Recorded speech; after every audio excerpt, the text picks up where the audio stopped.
Welcome back, everyone, to another episode of Sisto Says, powered by Design 2147, a New York City building and code consulting firm. Today I have Eldad Gothelf from Kasirer.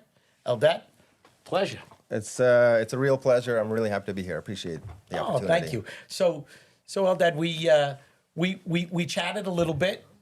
We tried to get you on the show, but being involved in the world of real estate and all the moving parts, you're a very busy person. Always somewhere, whether it's at a hearing or a ribbon cutting or somewhere. And so always moving around, but it's an absolute pleasure to have you. Happy to be here.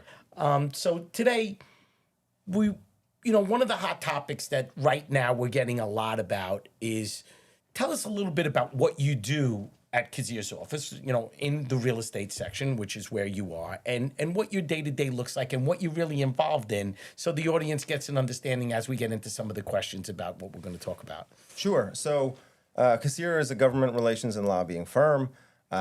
We have three different sectors. We have a corporate sector, a nonprofit sector, and we have a real estate sector. I lead the real estate team. We're a 10-person team. We represent developers, property owners, lenders, and institutions like universities, hospitals, large nonprofit institutions. Anyone who owns a piece of real estate. That's right. And they're all looking to do something with their property or engage with communities or engage with elected officials or engage with the administration, either city or state. We help them on big projects and on small projects just get to yes. Figuring out a way that they have an idea, they want to do something, and we help them strategize. How do we get to yes? How do we make what's important to you important to the stakeholder? So it's not the stakeholders and the decision makers are doing you a favor by saying yes. Right.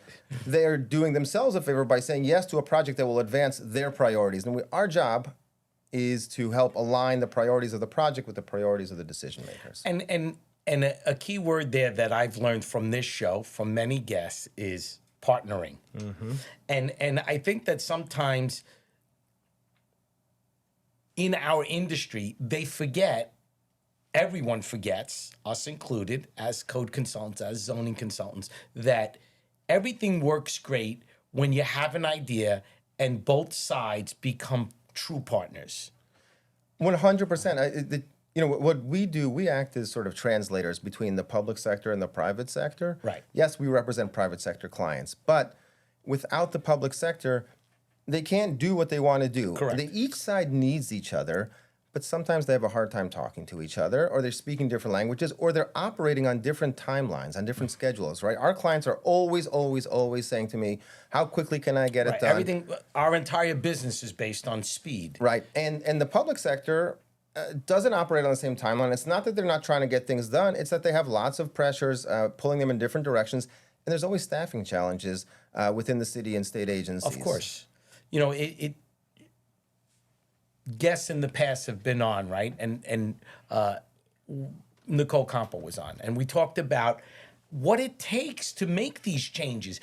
Just because this idea comes out, when the press releases it, some people read it and go, oh, well, in a couple of months it'll be here. No, it's a couple of years. That's right. Because there's a process. Because if there was no process, then it would be, just come up with something, enact it, and then we'd figure out what the problems are later. Your job is to act for both sides, to understand really what the public wants and what the private wants. And your job, like me, is to guide them through the building department process. It's not you hire me because I could do it tomorrow. No, my job is to tell you what the requirements are, explain the laws, and get everything in order for the process to be as smooth as possible. That's exactly right. What we do is we manage in two directions, right? Our client says, go get me this. Okay, we're going to try. We're going to do our best to get you that. But what we need to do is understand what's important to every stakeholder along the way.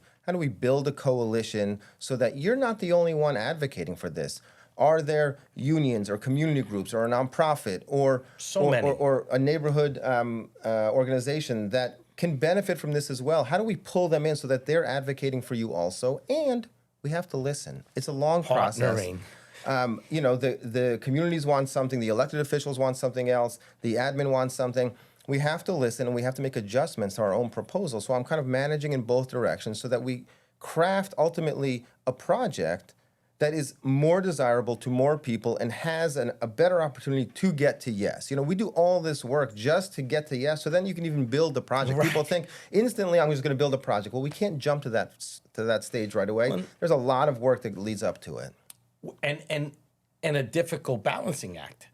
Difficult because when you think you're right there, something else come up and throws a wrench in it, and we end up starting all over. So, talking about starting all over, one of the topics that's been discussed at length many times on this show is the 421A. So here we are. We have a new edition called the 485X, and since it's been announced, this office has gotten many calls, and the developers have not reacted to it 100% yet. They know it's there. They have all their gurus in their office right now putting pen to paper to understand what it all really means. Same thing with the extension of the 421A. So obviously, I know that you're not an expert in, tax abatement and things like that. That's not really your business. But in a general sense, do you feel that my sentiment about not understanding it yet is where we are, that we're in that discovery phase? So I do, although I think we are soon going to be breaking out of that phase. We had a long period where the 421A had expired and there was no new program. That really ground things to a halt. We now have a new program, the 485X, and an extension of the completion construction deadline under the old 421A program for anyone that managed to vest under the old program. Right, so they got another 5 years or whatever it was. The good news is that those programs are in place, and they're in place for several years, right? And so we know what the parameters are, we know what the laws are, and we know sort of the four walls are around state law associated with housing. Those laws are in place. When there was a lack of a program, nothing happened. Nothing. We had nothing happened. People weren't developing. There was no incentive to build. Lenders weren't lending, and the residential construction in this city ground to a halt. A complete halt. And that's a problem. On some level, we're a victim of our own success, New York City, right? COVID hit, and then people said, New York City's dead, right? Some people said that. But no, New York City's not dead, and I wouldn't bet against New York City ever, right? But we came back, and we came back strong. People have come back to the office on, to in ways that are much stronger than other cities. You look at San Francisco and other cities, people are not back to the office, not like they are in New York. People are here, they're spending money, they're going to work, and they want to live here. Jobs are up. Right. The economy is in a decent spot. So people want to live here. And so we're a victim of our own success. There's a real pressure. People left the city immediately as COVID hit. But you can't find an apartment. You cannot find an apartment. The vacancy rate is comically low. I think it's in the 1 point something percent. Most of the developers that this firm has worked with for many years, I'll go grab some lunch with them from time to time. One developer here in Long Island City, I had lunch with him. I said, so how you doing? He goes, we're at 98%. Yeah. He goes, and we're not giving anything away. Mm-hmm. He says, post-COVID, we were giving some apartments away. We were incentivizing it. Now we don't even have to. He says, we got a waiting list. Yeah. And the prices have gone up. Some things are complicated, but some things are actually relatively straightforward and simple. The laws of supply and demand, predate New York City and will go on forever. When there was a lack of demand because of COVID, people left the city, the prices went down. Right. There was a little bit of an oversupply for a blip, and we saw relatively quickly what it would look like if we had a little bit more housing than we had before, and the prices went down. Now prices are high, going higher because there is no supply, because we don't build enough. Other cities beat us. If you look at Dallas, if you look at Miami, Boston, these cities are Nashville. building. They're building. Denver, they're building like crazy, and we need to do the same. And so, the state housing agenda, having passed earlier this year, is a really big deal. Is it a perfect law? Probably not. None of them are. But being able.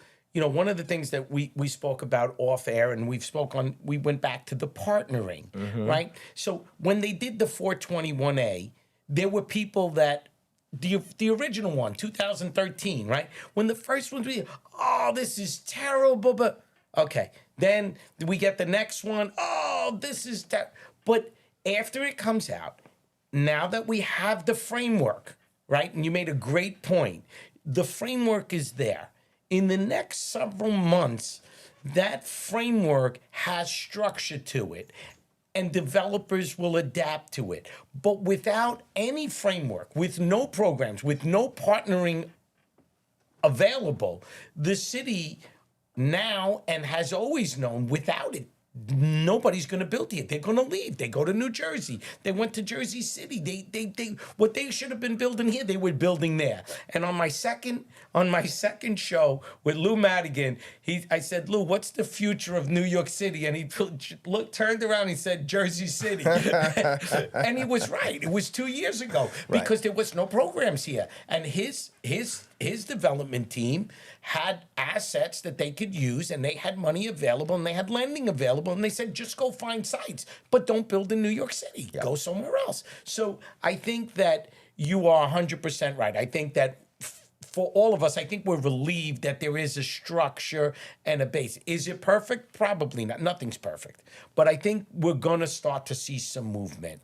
Completely. And the other piece of that is the city policy and the city laws, right? 421A, 485X, these are state laws. The reason they impact New York City is because of a quirk of how things used to be. The 421A and 485X is a state law. Those numbers are sections of the New York State real property tax law. Correct. The state law says the following law impacts every city in New York State over 1 million people in population. Right. There's only one of those, right? It's a state law that applies to the entire state, but for every city over 1 million. Well, there's only one city over 1 million, and that's us right here. And so it's a state law, but really it's a city law, right? Correct. But it needs to pass the state legislature. And that's been clarified on this show many times. So that's one piece, right? That tax incentive, that abatement that people are familiar with, going back to the 70s is where 421 originally started. And it has changed with every time. Every rendition. Every time it expires, it changes, right? And there's political influences every time for it to get better, worse, different, apply somehow. And based on the needs at that moment. That's natural. Cities change, neighborhoods change, communities change. They're going to change no matter what. Some people want to freeze things in time. It's actually impossible, right? Even if you do nothing, that's a choice. And things change over time. We just have to figure out, are we guiding them in the right direction? So 421A has evolved. Now we're at 485X. That's in place. And the next piece is the city laws, right? The city has passed or proposed a series of policies called City of Yes. Yeah, big proponent. The City of Yes, agreed. I must say that the sort of the rhetoric coming out of out of City Hall and that coming out of Albany is great. They're talking about development, talking about getting things done, talking about figuring out a way to develop more, to develop affordable housing in a significant way. That's the right way to be, right? We need to figure out how to do things. We can't just pretend that there are no issues. We have a lot of issues, but we have solutions to figuring those out. We don't have all the answers, but we have a lot of them. Sure. And so City of Yes piece is the city components. It's sort of like, on some level, it's like the second half to the state agenda. Right. And City of Yes for Economic Development was successfully passed just a couple days ago, made it through the city council. It makes things easier, more modern. The zoning resolution, you and I talked about it previously, dates back to 1961. There are parts of the zoning resolution, specifically the use categories, that were frozen in time in 1961. But a lot has changed, obviously, right? How you define manufacturing, it's just not the same from 1961. We just don't do those things in New York anymore. I have a great story I want to share with you because I think that's a great point. So I have a dear friend of mine. He's in downtown Brooklyn, and he has a funeral home. So he calls me up about 3 years ago, and he goes, "Hey, Sisto, can you do me a favor? I want to find another space." Mm-hmm. I said, "No problem." He says, "Could you when I give you an address, can you do some due diligence and let me know if I can do it?" So I go, I look at the use group, and I go, it's not a use group 6. Everything, is retail. Mm-hmm. If we change the use, we need a loading dock. The only place that we can put a curb cut and a loading dock would be in a manufacturing district. Now, you're in the neighborhood. You're in Borough Park. You're in downtown Brooklyn. You're in Astoria, Queens. It's a neighborhood. When someone unfortunately passes away in the neighborhood, the people that live on that block go with their family and they walk to the corner. Yep. They go to the, to the funeral parlor or where the service is. And it's a community thing. They are not going to walk to a manufacturing district because that's the only place we could put a curb cut and a loading dock. That's right. So Sheldon Lobel, who was a mentor of mine, and would always we would talk about zoning, and we would have great conversations of these little nuances of the use groups. The zoning use groups of what they represented, and here's a perfect example. You got a mid-block building that has an office building in it. You know what? This building's been here since the 1800s. It's great to have an office building in the middle of a neighborhood because people want to live next door, walk over, and go to work. They don't want to all get on a train and go into Manhattan. So why does it have to be that an office building can only be on a wide street, and not mid-block? Zoning, speaking as someone who, while I told you this, my dream was... Tell everybody about how you got... Because nobody just wakes up and does what you do. That's right. There's a process. I wasn't a little boy dreaming of being a zoning and land use expert in New York City. What I was dreaming of being was being a shortstop for the Mets. I'm still holding out hope, by the way. I learned, I went to school, to college and studied history and sociology. I thought maybe I'll be a teacher. I enjoy teaching. I enjoy history. But then shortly after college, I learned about urban planning. Someone said the phrase. I said, what's that? I went and I researched urban planning. And the more I read about it, the more I said, this is exactly sort of the umbrella term for everything that interests me. It's about housing and development and streets and cars and parks and how it affects and people, politics, and how it you go outside and you look around and everything that is around you was a choice. Someone made a choice to make that happen. None of this stuff happens by accident. We live in communities that don't happen by accident. Very true. And for me, urban planning was the answer of how all that stuff comes together. So I went and I studied it. I went to Columbia, I got my master's in urban planning, and then started working here in the city. First, I worked in South Williamsburg doing housing and planning for the UJO, for the Hasidic population over there, which is like essentially grad school 2.0. Fascinating to learn how that community works, how they interact with the larger North Brooklyn area.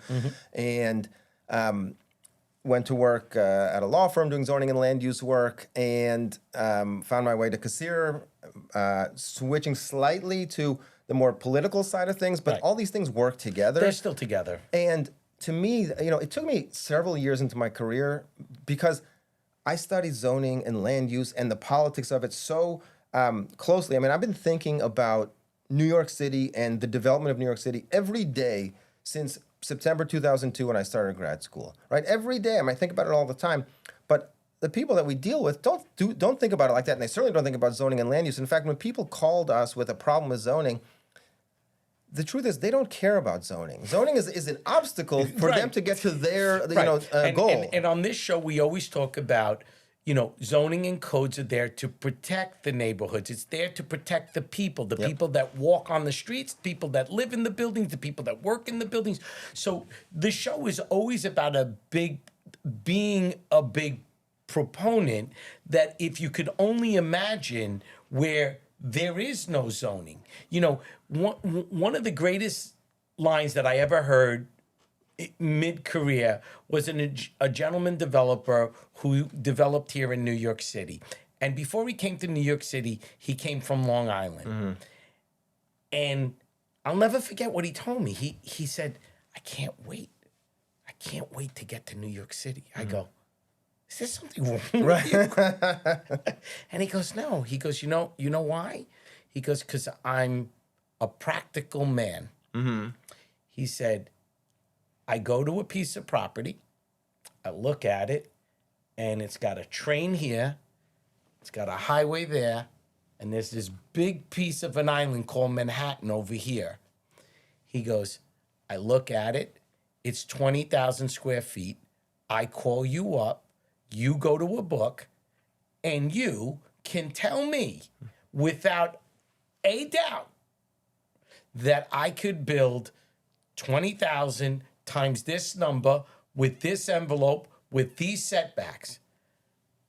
No planning board review, no getting in front of people for years, no attorneys being the middle.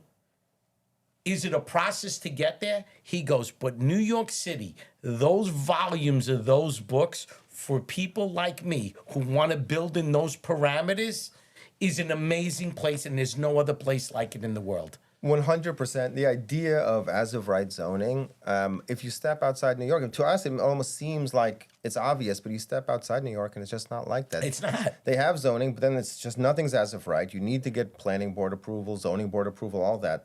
It's not the case here. There is a sort of a genius and a magic to as-of-right zoning. And so, the city passing this City of Yes for economic development was one piece. They now have a new proposal, the City of Yes for housing, that's going to start. Yeah, that's coming out soon, right? It's coming out soon. I think they're pretty close. They're right? going to all the community boards to citywide to talk about it. It's got a lot of great ideas in it. There's pushback from communities. There's going to be pushback from the development community as well. It won't look the exact same way when it makes its way out of the process as it did going in. Of course. But once it comes out, we get back to that framework and that structure. Exactly. That's the city piece that accompanies the state piece of having the framework and the four walls in place to say these are the rules. Right.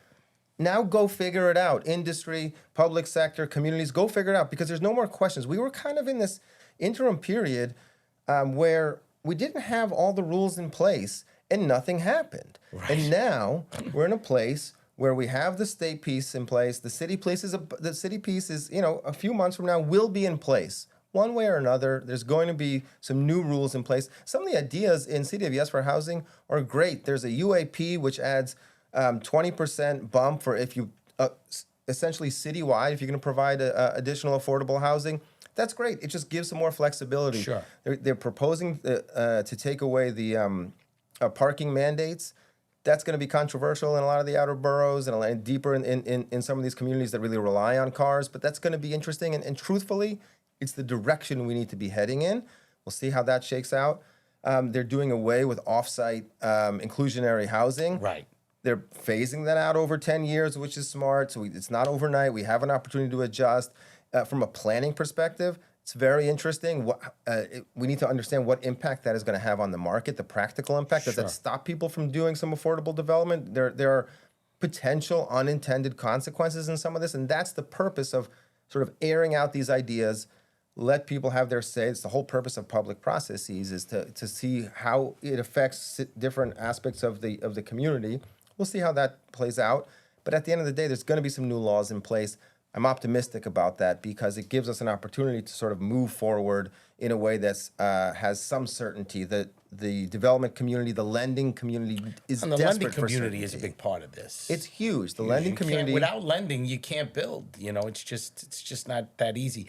A while back ago, and maybe I don't recall this exactly correctly, but I remember when Nicole Campo came in and we talked about and Ashley Thompson from Capolino's office, we talked about like when we do zoning changes. And the process at which it goes is that your community board and your borough president have an enormous amount of say in all of it. It's not someone at city planning that says, hey, we want to do this. Right. That's the first piece. They come up with the concept or the idea, but the community board and the borough president play a huge role in the dynamics of changing zoning in these neighborhoods. Completely. The community board, the borough president, and then of course the local city council member is huge. Course. And the way we work is we encourage our clients, the developers, the property owners, to engage early. Right. Go To understand talk- what they yeah. want, what that community board is expecting back. You're going to take a supermarket out and you're going to put this big high rise. Well, where are we going to go Right. food shopping? That's right. And if you cut the last piece of the C overlay and there's no other place to go put a supermarket back, well, what are we supposed to do? That's right. And communities have gotten a lot savvier over time. No doubt. Much more. They understand zoning now, or they have people on their community boards who have some kind of knowledge, and that's a good thing. Ultimately, you want Knowledge is people power. who understand the process, understand the sort of the technical piece of this, so that you can have a proper conversation. And engaging early, it always yields better results. Because if you just drop a finished product on someone's desk and say, approve this, they're immediately going to say, hold on. I mean, you know, like, why? What are you doing? Like, You're you forcing didn't it come on talk me. to me. So if we engage early, which we recommend with communities, with the community board, with the borough presidents and their people, and say, listen, we're coming to you with an idea. What would you like to see? And sometimes you can't say, tell me how tall you want the building is going to be, because there are economics at play, right? But if I'm not coming to you and saying, how tall do you want it, but what are the amenities that are important to you? Right. What's important to you at the ground floor? Because that's where most community people interact with the building, is at the ground floor. Right. So to your point, is there going to be a supermarket there? Because I've been shopping here for 30 years. And so if you're going to take that away, what does that mean for me, for my day-to-day, right? And Right. people, this is a huge city, but at the same time, it's incredibly local. Everything matters. What's happening on your block and around the corner? Listen, I've been here in Greenpoint for 32 years, I think. There are people that I still see that are the same age as me, you know, late 50s, that grew up on this block. Polish immigrants, never left. They still go to the corner. They still buy their kibasi from the same place. They go get their fresh bread down the street. That's what and even though it's changed, it's still got that fabric. Yeah. And I think that one of the things that I always believe in is that we're part of that fabric. We are part of it. And each individual person, each individual store owner, everything that happens in that neighborhood has consequences. Yeah. You know, one of the big consequences right now that I just heard recently is about Greenpoint, about McGinnis Boulevard. Yeah. It's 2 lanes. They want to make it 1 lane. They got a bike lane. Well, every truck that comes from Long Island City to get to the BQE comes down that. That is a huge change. The traffic is tremendous now. If they got these big trucks coming down that and it's 1 lane, there's going to be more fatalities. It's just, so it sounds like something that's easy, but nothing is easy. That's why people like yourself that are able to see both sides of it is a tremendous skill set. It's a tremendous, because it's easy, right, Eldad, to fall into that side of, well, I'm a zoning person.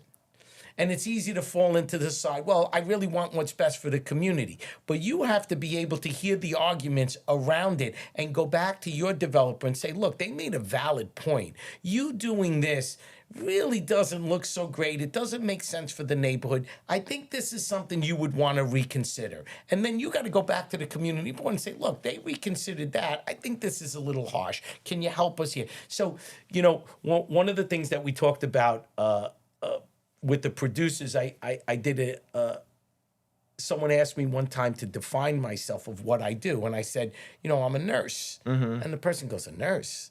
I said, yeah, my job is to comfort that person. You're going to go through this process. This is the process. Don't fight it. Accept it. Understand the timeline. Don't expect it to be less. Don't expect it to be more. But my job is to hold your hand through this and tell you it's going to be all right. And I will help you. And in a lot of ways, when I say it, everyone has the same reaction as I love you. it. But I guarantee tonight, when you get on the train and you head back home and you go home to your family, you're going to say, you know what? He was right. Yeah, I love it. That's become part of what we do. So as as we talk about neighborhoods changing and all that, at the end, as we wrap up the show, Eldad, and first of all, your knowledge is incredible. Thank you so much. I love to hear I love what it takes for these things to happen, because when we read it in the paper and we read it in Cranes, or we read it in the Real Deal, it seems like, oh well, that's like, but there was years in the making for these things to happen, and a lot of people, a lot of really smart people who care. People who care. Absolutely. So as we wrap up the show, good friend of mine, Andrew Peters, that I quote, he's gonna have to pay soon, as I keep telling him. As an estimator, he always has to look forward. When someone comes to him, what is it going to cost to build this building? They may not start it for 3 years. He's got to go back and look at history. He's got to project what it's going to cost so they can go to a lender and say, hey, look, we don't even have anything on paper. We're going to build 500,000 square feet. We need X amount of money. Right. So I ask you today, we're going to fast forward to a year from now. I'm going to call you back next June at the end of school year when your boys are out of school, and we're gonna ask you for a prediction about the 421A and the 485X. Where do you think we settle in somewhere, and how do you think the developers will adjust to it? It's a great question. I think, well, first of all, full disclosure, I'm an optimist. And so I come right here. I come from we still believe the Mets can win. That's exactly. I have to. I come from that sort of school of thinking that everything will work out. We're going to figure it out together. I think we're actually at a really interesting point, sort of a tipping point. We talked about the state policy in place. The city policy is about to be in place. What that does is it should release the industry to do its thing. The real estate industry is not going to work if there aren't incentives in place, if the financial piece doesn't make sense. But now there are laws in place. Maybe the land values will adjust a little bit. But people want to be here. They want to live here. They also want to develop here, right? A lot of the developers say, I can go to you city. If you give me a hard time, I'm going to go to Miami, or I'm going to go to this place. But there's an adjustment there. And maybe they do, but to make it here means something. It means something different than it does anywhere else. And so the industry wants to be here too. So I think if we're talking truthfully, if you and I are talking a year from now, we're going to see that the market loosened up. There's a ton of activity. People are going to build because the demand is here. Lenders will adjust. Developers will adjust and they'll make it happen. They're going to make it happen. We are going to be in a stronger position a year from today than we are now. I hope so. Eldad, thank you so much. It was such a pleasure. I loved it. Thank you so much. You're welcome.